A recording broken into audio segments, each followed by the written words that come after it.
With new units released, it was only a matter of time for me to get a run going, and here we go with Warp Corp Honglu solo run.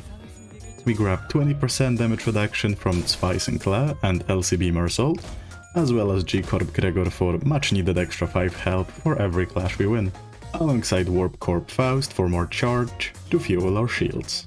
Let's talk about Warp Honglu first, and what he brings to the table for solo runs. Like many tanks, being able to survive long enough to have your coins build up from turn to turn is crucial, and as much as he isn't Zwei Gregor when it comes to shielding, his effective health is admirable. Additionally, he has access to 2 separate damage types, that being piercing for skill 1 and 2, and slashing for his skill 3, allowing us to at least avoid using attacks that enemies endure. And finally, he can fuel his ego Dimension Shredder, which has received an extra weight in Uptype 4, making it a decent AoE option for him that will be vital for this run.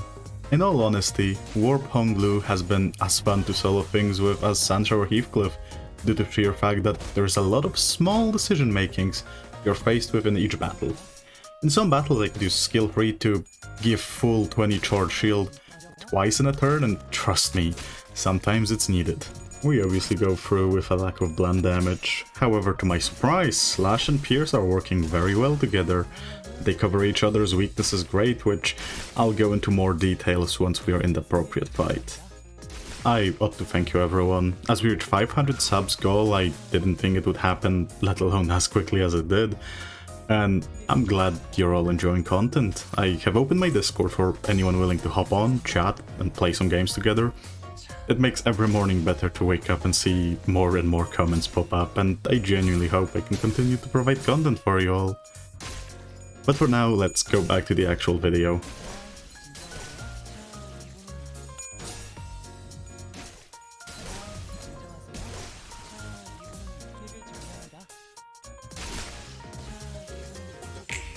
We get past G-Corp grunts, play rock paper scissors with nothing to gain, tell KQE how much we love the city we live in, and gain pinpoint logic circuit alongside some extra cost. Then we move on to the first boss battle of the run, Inquisitor Beast. One of the easier fights as long as you don't attack one of them too often. Every time you attack them they gain instinct stack, and at some point they snap and use more and stronger attack coins. Obviously, that early into the run, and honestly in general, they are never too difficult, as once they enter their frenzy, you can just force an unopposed attacks to stagger them out of it anyway.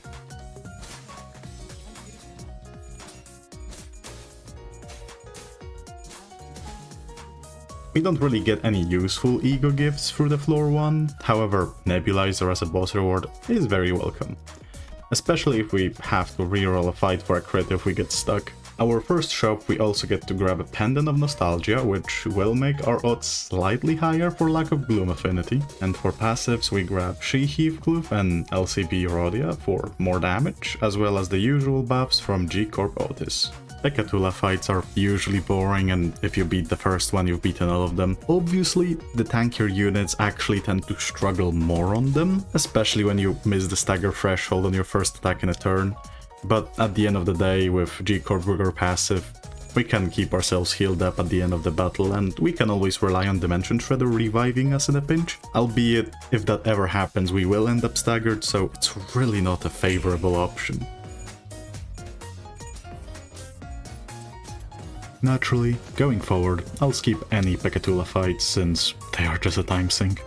Not that interesting, and the only thing worth mentioning about them is they are good for stalling strategies, due to being a very easy low-threatening abnormality fight. Things like healing per turn if we had Chef or LCB Gregor, or stalling for turns if we had things like Zippoliter to gain resources.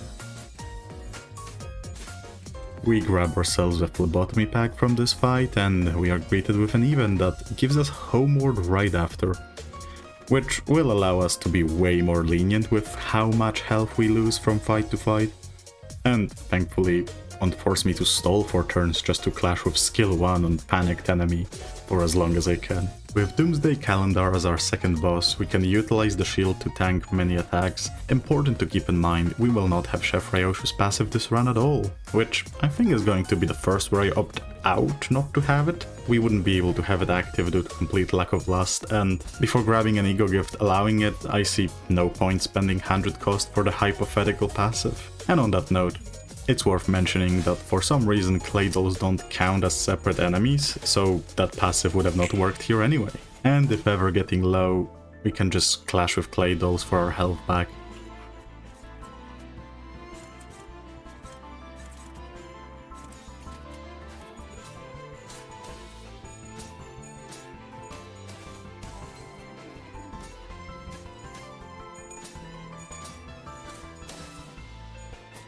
The plan for next shop is to grab 7 Isang for better clashing, LCB Ryoshu for even more damage, especially in later stages when we can activate her hassle with She Heathcliff's Self-Neglect in the same turn, which will either kill the enemy or me, if I think about it now, and Sing Dawn if we can afford her purely for the sake of never having opportunity to use her passive and having excess cost.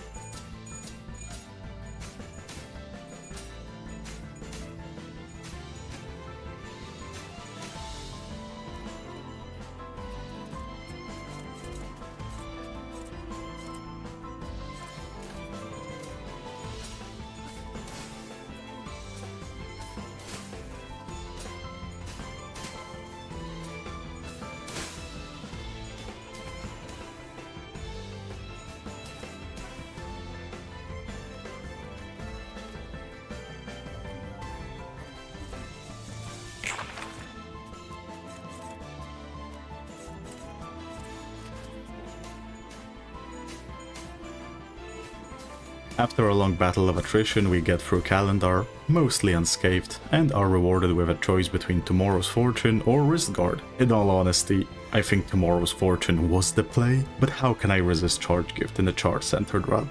But with all that said, I think the basics of the run and how we go about it are explained, so we'll start going through the battles a bit faster.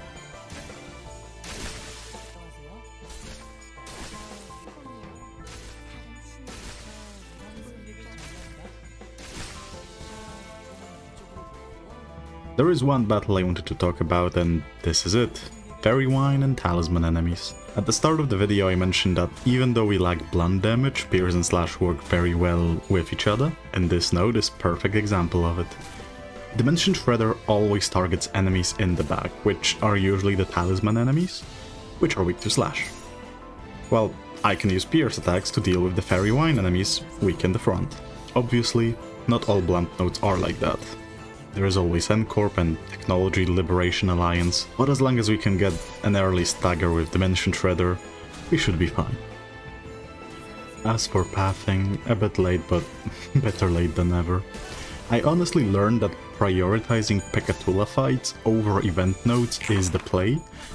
Not only do Pekatula fights have high chance of an eco gift, they give extra cost, and especially later on in the run, you don't run into possibility of some damaging events like Void Gossipium that essentially would force you into a Pekatula fight for nothing, or Fiery Book that either gives you a debuff to Final Power and Ego Gift that we would have no use for anyway, or deal SP and HP damage to us, which, again, why? With that said, our Pekatula fight gives us Today Expression, which won't really matter to us, as well as the next event gives us Perversion, which will absolutely matter to us, as we can not only activate its wrath effect, but also will rely heavily on Dimension Shredder, especially on higher floors, which brings us to floor 3 boss fight. 3 Inquisitors, as long as you keep their instinct low by attacking them, they're harmless. Their counter is strong, but since it deals slash damage, we can mostly ignore it, and make sure their instinct counter does not increase. For those who never struggled on this fight before, which I believe is the majority, those Inquisitors gain a stack of instincts every turn, which increases their final power and protection by 1 each. They lose it by taking damage per coin in a skill. Nothing too difficult, but I have seen my fair share of Inquisitors that grew to 10 protection from it, so I believe it's worth mentioning.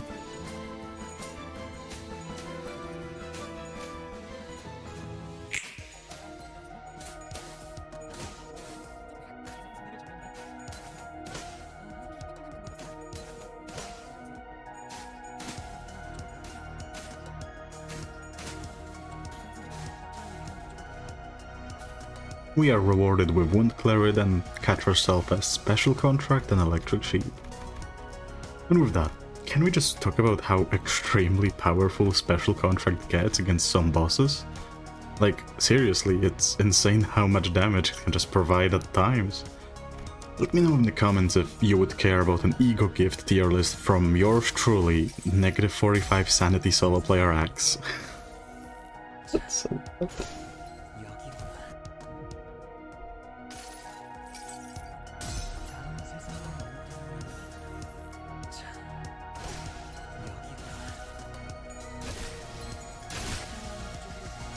With some battles done, we managed to get Golden Urn, that I sadly doubt will have much value, given how late we earn it into the run, but it's hard to complain about a free Ego Gift, so we take those.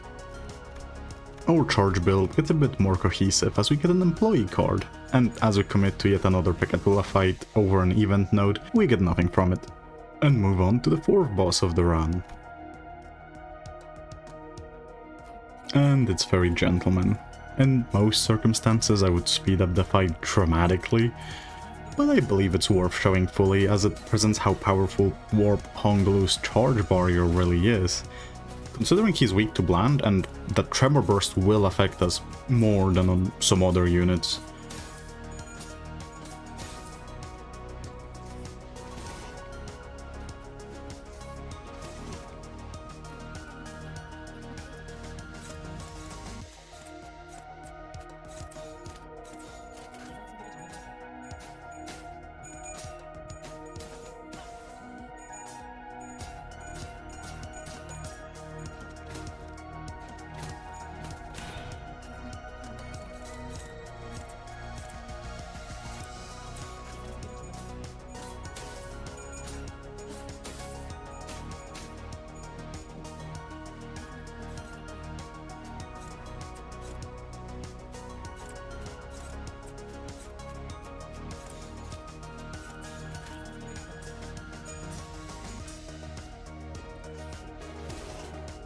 Obviously, it's still very Gentleman, so there is no real way for him to kill us, especially with Special Contract dealing almost 600 damage due to self-stagger from Fairy Wine mechanic.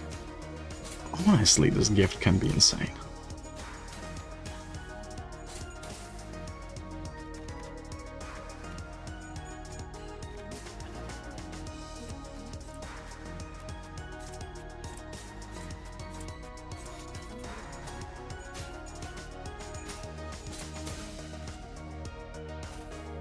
But with that, our run grows near the end as we enter floor 5, with newly acquired Phantom Pain as a boss reward, Lightning Rod and Carmilla from the shop, and this is it, we are at our most powerful.